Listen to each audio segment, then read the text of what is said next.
important is it to change your identity when you want different out of your life? It's incredibly important. And a lot of us, we want different out of our life right now.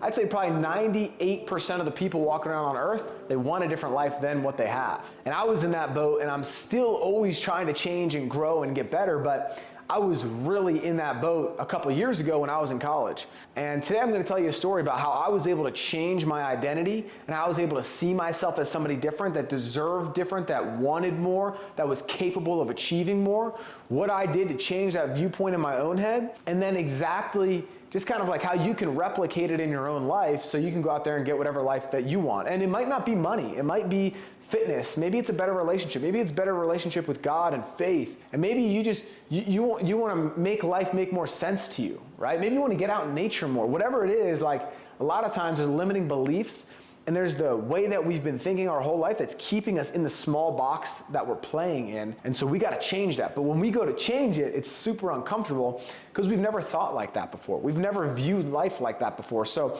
when we go to make that shift, we have all these negative limiting beliefs. Just go back to the old way. This isn't, who you are. You don't deserve this, right? We all get those thoughts. Everybody goes through it. Now, the great ones and the people who are able to change and grow, they're able to outlast that and catch it, recognize that it's not my thoughts. That might be the devil, that might be the adversary, that might be my old life calling me back, and I'm not gonna let it control me. I've been able to catch those and realize that it's not my thought. It's my old habitual thought. It's my old habits coming into my mind. And so I need to get away from those old habits, and I need to start thinking about where I want to go and having that target and that focal point to just drown out all those old thoughts that have just been programmed in my head. And I got to reprogram that. Okay, so today we're going to get into that. So just to kind of give you guys an idea, I was a $15 an hour employee at it was a company called Unum, it's a Fortune 500 company. I thought I was doing everything right, going to school, get a job, that whole thing.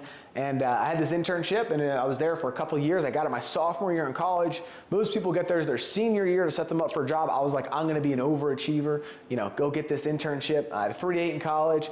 Was doing all the right things to set myself up to get a job.